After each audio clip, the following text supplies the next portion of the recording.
Bienvenue sur Voix du ciel, la chaîne qui vous porte l'espérance et la foi à travers la parole de Dieu. Aujourd'hui, nous explorons un thème puissant, la persévérance dans l'épreuve.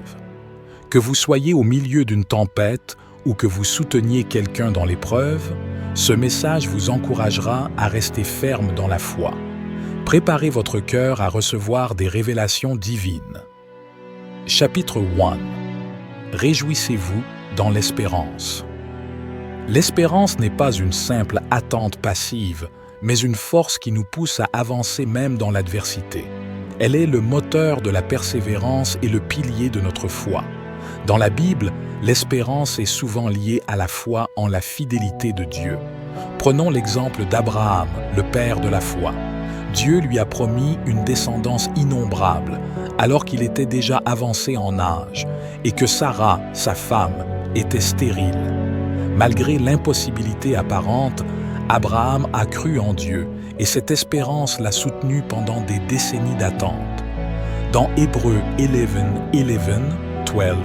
il est écrit « C'est par la foi aussi que Sarah elle-même, malgré son âge avancé, fut rendue capable d'avoir une postérité, parce qu'elle crut à la fidélité de celui qui avait fait la promesse. C'est pourquoi, d'un seul homme, déjà marqué par la mort, sont issus des descendants aussi nombreux que les étoiles du ciel, aussi incommensurables que le sable qui est au bord de la mer. » Cette attente n'était pas sans défi. Abraham a dû faire face aux doutes, à l'impatience et aux moqueries de son entourage. Cependant, il a choisi de se réjouir dans l'espérance, convaincu que celui qui avait promis était fidèle pour accomplir sa parole. L'espérance en Dieu transforme notre perspective. Lorsque tout semble perdu, elle nous rappelle que Dieu est en contrôle. Elle nous donne la force de sourire au milieu des larmes et de continuer à marcher lorsque nos forces faiblissent. Exemple biblique supplémentaire. Joseph, vendu par ses frères et emprisonné en Égypte, a gardé l'espérance en la vision que Dieu lui avait donnée. Des années plus tard, il est devenu gouverneur d'Égypte, sauvant sa famille de la famine. Anne, stérile et moquée, a prié avec espérance pour un enfant. Sa foi a été récompensée par la naissance de Samuel, le prophète. Réflexion. Quelles sont les promesses de Dieu que vous attendez encore? Réjouissez-vous dans l'espérance, sachant que le Dieu qui a accompli ses promesses pour Abraham, Joseph et Anne est le même hier, aujourd'hui et éternellement. Dans Romains 12, il est écrit « Réjouissez-vous dans l'espérance ». L'espérance est une ancre pour l'âme. Même lorsque les tempêtes de la vie semblent sans fin, l'espérance en Dieu nous donne la force de continuer. Ce n'est pas un optimisme naïf, mais une confiance profonde en un Dieu qui tient ses promesses. Lorsque tout semble sombre, souvenons-nous que l'aube suit toujours la nuit. Gardons les yeux fixés sur la lumière de Christ, car en lui, même les épreuves les plus dures prennent un sens. Dans la Bible, l'histoire d'Abraham est un puissant exemple d'espérance. Dieu lui a promis une descendance nombreuse comme les étoiles du ciel, alors même qu'il était vieux et que Sarah, sa femme, était stérile. Malgré cela, Abraham a choisi de croire en Dieu contre toute logique humaine. Hébreux 12 témoigne de cette foi extraordinaire. C'est par la foi aussi que Sarah elle-même, malgré son âge avancé, fut rendue capable d'avoir une postérité, parce qu'elle crut à la fidélité de celui qui avait fait la promesse. C'est pourquoi d'un seul homme, déjà marqué par la mort, sont issus des descendants aussi nombreux que les étoiles du ciel, aussi incommensurables que le sable qui est au bord de la mer. Cet exemple nous enseigne que même lorsque la réalité semble contredire les promesses de Dieu, l'espérance nous permet de voir au-delà du visible. Méditation. Prenons un moment pour réfléchir aux promesses de Dieu. Quelles que soient nos circonstances, son amour demeure inébranlable. Réjouissons-nous dans cette espérance. Chapitre 2. Soyez patients dans la tribulation. La patience dans l'épreuve demande du courage. Elle n'est pas de la résignation, mais une foi active qui choisit de rester ferme, même lorsque les réponses tardent à venir. La tribulation n'est pas seulement une période d'attente, mais un temps de transformation où Dieu façonne notre caractère pour nous rendre plus semblables à Christ. Les épreuves nous enseignent l'endurance et révèlent la profondeur de notre foi. Dans Jacques 1:2, il est écrit « Mes frères, regardez comme un sujet de joie complète les diverses épreuves auxquelles vous pouvez être exposés, sachant que l'épreuve de votre foi produit la patience. Mais il faut que la patience accomplisse parfaitement son œuvre, afin que vous soyez parfaits et accomplis, sans faillir en rien. » Ce passage nous rappelle que la patience ne consiste pas seulement à attendre passivement, mais à laisser Dieu travailler en nous pendant le processus. Chaque épreuve est une occasion de grandir en maturité spirituelle. Exemple de Job. Le livre de Job est l'un des récits les plus poignants de la Bible sur la souffrance et la patience. Job était un homme juste et intègre, prospère et respecté. Pourtant, en un seul jour, il a perdu tous ses biens, ses enfants et sa santé. Malgré l'incompréhension et les accusations de ses amis, Job a persévéré dans sa foi en Dieu. Il a déclaré avec conviction « Je sais que mon Rédempteur est vivant et qu'il se lèvera le dernier sur la terre. » Job 19:25. Job ne comprenait pas pourquoi il souffrait, mais il savait que Dieu était juste et fidèle. Sa patience dans la tribulation a été récompensée. À la fin de son épreuve, Dieu lui a restauré le double de tout ce qu'il avait perdu. Cet exemple montre que la patience dans l'épreuve conduit à une bénédiction plus grande. Exemple de Joseph. Joseph a également traversé des épreuves intenses. Vendu par ses frères par jalousie, accusé à tort par la femme de Potiphar, emprisonné sans raison, Joseph aurait pu devenir amer. Pourtant, il a continué à servir fidèlement où qu'il soit. Après des années de patience, Dieu l'a élevé au rang de gouverneur d'Égypte, sauvant sa famille et des nations entières de la famine. Réflexion. Lorsque nous traversons des tribulations, nous avons deux choix, murmurer ou faire confiance à Dieu. La patience nous apprend à attendre le temps de Dieu, sachant qu'il travaille pour notre bien. Comme Job et Joseph, rappelons-nous que les épreuves ne sont pas la fin de l'histoire. Dieu prépare un avenir glorieux pour ceux qui persévèrent. Soyez patients dans la tribulation. La patience dans l'épreuve demande du courage. Elle n'est pas de la résignation, mais une foi active qui choisit de rester ferme, même lorsque les réponses tardent à venir. Les épreuves façonnent notre caractère. Comme l'or est purifié par le feu, nos âmes sont fortifiées à travers les difficultés. C'est dans l'attente que nous apprenons à faire confiance à Dieu, même lorsque nous ne comprenons pas son plan. Dans la Bible, l'exemple de Job illustre parfaitement cette patience.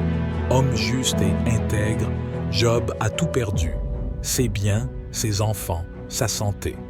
Pourtant, il a persévéré dans sa foi, déclarant « Je sais que mon Rédempteur est vivant et qu'il se lèvera le dernier sur la terre. » Job 19:25. Job n'a pas compris pourquoi il souffrait, mais il a choisi de faire confiance à Dieu. À la fin de son épreuve, Dieu l'a restauré en lui donnant le double de tout ce qu'il avait perdu. Cet exemple nous montre que la patience dans la tribulation conduit à une bénédiction plus grande. Réflexion. Que faisons-nous pendant l'attente? Murmurons-nous contre Dieu ou utilisons-nous ce temps pour renforcer notre foi? Chapitre 3. Persévérer dans la prière. La prière est le souffle de l'âme, la connexion constante avec notre Créateur. C'est à travers la prière que nous exprimons nos louanges, nos besoins, nos doutes et nos douleurs à Dieu. Cependant, persévérer dans la prière demande de la discipline et de la foi, surtout lorsque les réponses semblent tarder.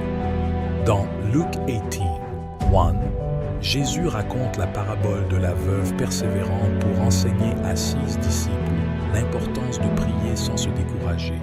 Jésus leur dit une parabole pour montrer qu'il faut toujours prier et ne point se relâcher.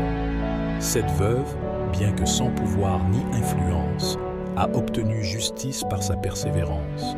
Si un juge injuste a répondu à ces supplications répétées, combien plus notre Père céleste, juste et aimant, répondra à nos prières persistantes. Exemple de Daniel. Daniel est un modèle de persévérance dans la prière. Malgré le décret du roi interdisant de prier tout autre Dieu ou homme que le roi lui-même, Daniel a continué à prier 3 fois par jour, comme il le faisait auparavant. Daniel 6 ans. Sa fidélité à la prière l'a conduit dans la fosse aux lions, mais Dieu a envoyé son ange pour fermer la gueule des lions. La persévérance de Daniel a non seulement assuré sa protection, mais a aussi témoigné de la puissance de Dieu à un roi païen.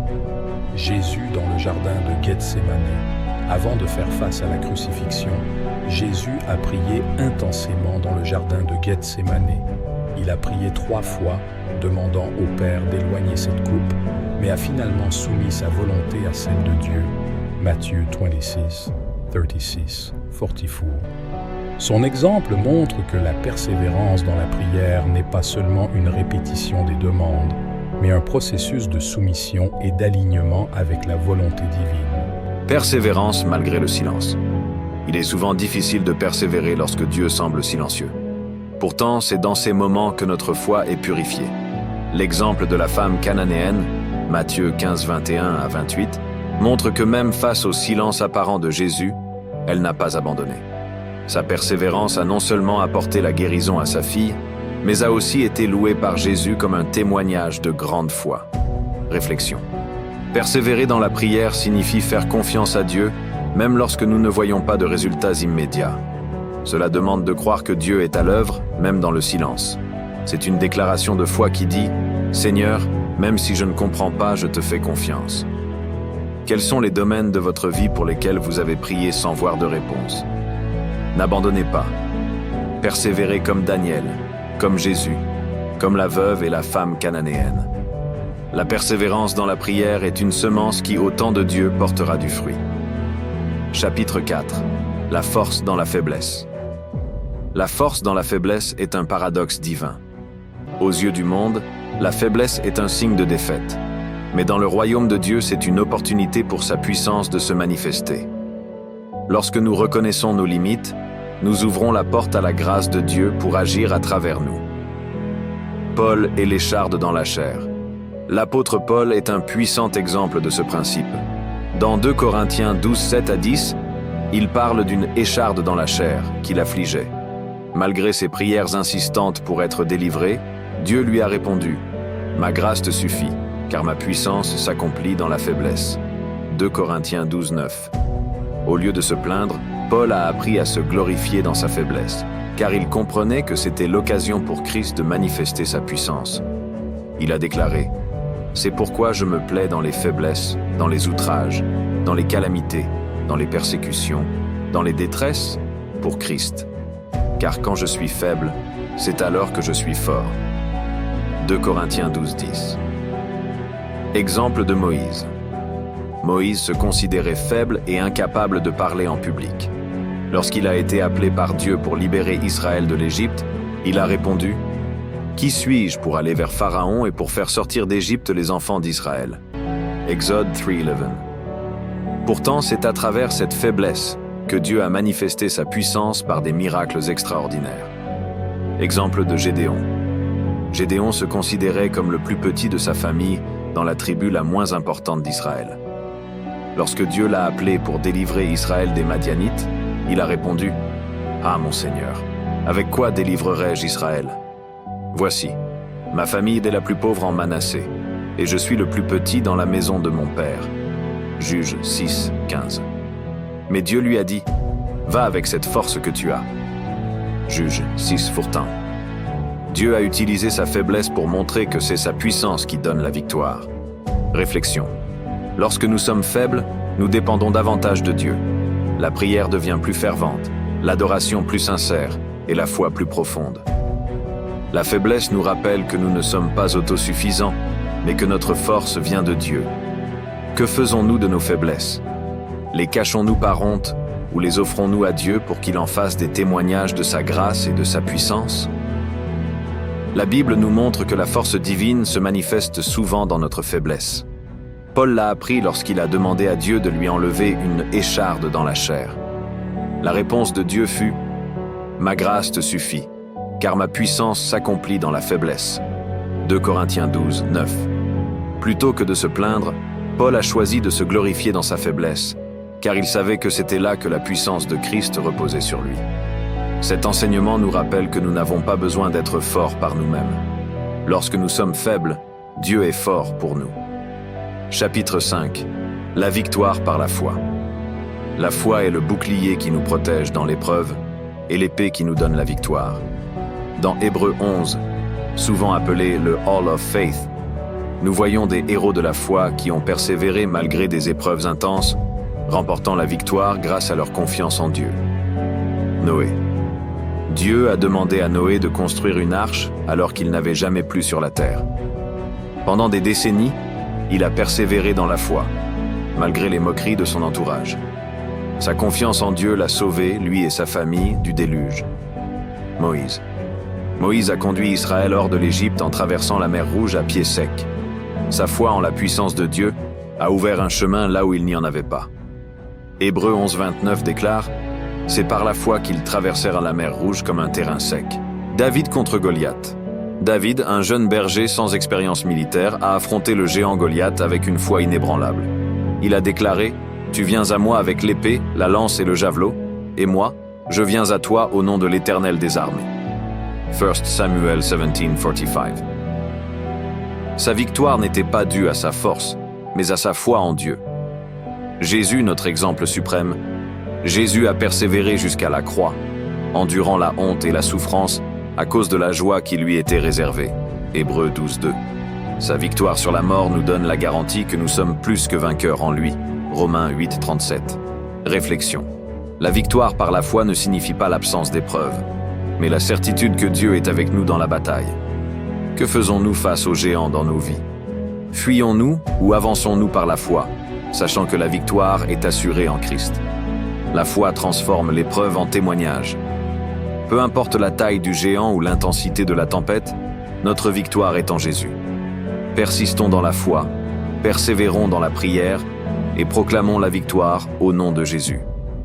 La persévérance dans l'épreuve conduit toujours à la victoire pour ceux qui ont foi en Dieu. Hébreux 11 nous rappelle les héros de la foi. Abraham, Moïse, David. Tous ont traversé des épreuves, mais leur foi les a conduits à la victoire. Jésus lui-même a enduré la croix à cause de la joie qui lui était réservée. Sa victoire sur la mort nous donne l'assurance que, quelles que soient nos batailles, nous sommes plus que vainqueurs par celui qui nous a aimés. Romains 8:37. La persévérance dans l'épreuve n'est pas vaine. Elle produit la foi, le caractère et la victoire. Conclusion. Tenir ferme dans l'épreuve. Réjouissons-nous dans l'espérance. Restons patients dans la tribulation. Persévérons dans la prière. Peu importe l'intensité de l'épreuve, Dieu est fidèle. Il voit chaque larme, entend chaque prière et transforme chaque douleur en témoignage de victoire. Merci d'avoir écouté Voix du Ciel. Merci de votre fidélité. Merci d'avoir suivi cet épisode de Voix du Ciel. Si ce message vous a touché, n'hésitez pas à le partager pour encourager d'autres personnes. Abonnez-vous pour recevoir nos prochaines méditations et restez connectés à la parole de Dieu. Que Dieu vous bénisse et vous fortifie. À bientôt sur Voix du Ciel. Réjouissons-nous dans l'espérance. Restons patients dans la tribulation. Persévérons dans la prière. Peu importe l'intensité de l'épreuve, Dieu est fidèle. Il voit chaque larme, entend chaque prière et transforme chaque douleur en témoignage de victoire. Merci d'avoir écouté Voix du Ciel.